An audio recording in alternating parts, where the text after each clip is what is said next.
Madam Chair, Excellencies, distinguished guests, ladies and gentlemen. At the outset, let me extend a warm welcome to all of you who have traveled from every corner of the globe for making it convenient to attend the special meeting of the Counter-Terrorism Committee of the UN Security Council. This is the first time that the UN Security Council is holding a meeting in any format in India. That it is doing so when we are celebrating the 75th anniversary of our independence, the Azadi Ka Amrit Mahotsav, is especially noteworthy. I thank the members of the committee and the Counter-Terrorism Executive Directorate for their efforts in holding this special meeting in India. I would also like to acknowledge His Excellency Antonio Guterres, UN Secretary General, for his remarks that were read out. Your presence here in Delhi today for this special meeting of the CTC demonstrates the importance that the UNSC members, member states, and a wide range of stakeholders place on this critical and emerging facet of terrorism. That the Council is holding this special meeting of its Counter-Terrorism Committee in India is also a product of the fact that counter-terrorism has become one of the top priorities during our ongoing tenure in the Security Council. Terrorism remains one of the gravest threats to humanity. The UN Security Council, in the past 2 decades, has evolved an important architecture built primarily around the counter-terrorism sanctions regime to combat this menace. This has been very effective in putting those countries on notice that had turned terrorism into a state-funded enterprise. Despite this, the threat of terrorism is only growing and expanding, particularly in Asia and Africa, as successive reports of the 1267 Sanctions Committee monitoring reports have highlighted. The technological innovations and breakthroughs of the past 2 decades have been transformative in the way the world functions in every respect. These new emerging technologies, from virtual private networks and encrypted messaging services to blockchain and virtual currencies, offer a very promising future for a wide array of economic and social benefits for humankind.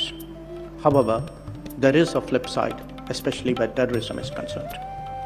These very technologies have also thrown up new challenges for governments and regulatory bodies due to their potential vulnerability for misuse by non-state actors, given the very nature of some of these technologies and the nascent regulatory environment.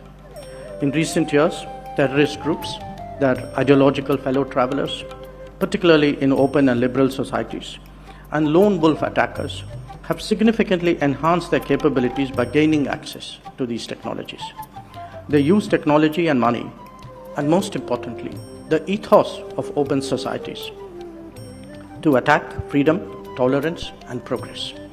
Internet and social media platforms have turned into potent instruments in the toolkit of terrorists and militant groups for spreading propaganda, radicalization, and conspiracy theories aimed at destabilizing societies. Another add-on to the existing worries for governments around the world is the use of unmanned aerial systems by terrorist groups and organized criminal networks. Being a relatively low-cost option with an increasing ease of accessibility, misuse of these unmanned aerial platforms for nefarious purposes by terrorist groups, such as weapons and explosives delivery and targeted attacks, have become an imminent danger. They are therefore a challenge for security agencies worldwide. The possibilities of using weaponized drones for terrorist purposes against strategic infrastructure and commercial assets call for serious attention by member states. Our own experience of the 2008 Mumbai attacks, and you will all recall the briefing yesterday, our experience showed us how a benign technology of Voice over Internet Protocol, VoIP, could be used for organizing and directing such a barbaric terrorist attack from beyond our borders. More recently, these terrorist groups have been using unmanned aerial platforms such as drones and quadcopters for cross-border trafficking of drugs and arms and for carrying out terrorist attacks. And such risks are not limited to India. In Africa, drones have been used by terrorist groups to monitor movements of security forces and even of UN peacekeepers, making them vulnerable to terrorist attacks. A few months ago, terrorists launched cross-border drone attacks on the UAE, and Saudi Arabia, targeting civilians and civilian infrastructure, which led to loss of lives and injuries, including to Indian nationals there. India has strongly condemned these cross-border drone attacks both in UAE and Saudi Arabia.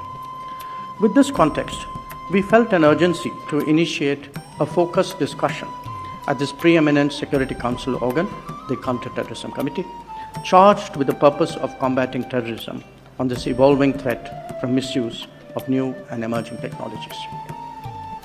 In January last year, while addressing the Security Council on the issue of terrorism, I had called for the need for the international community to adopt an 8-point action plan, which remains relevant in the context of today's meeting as well.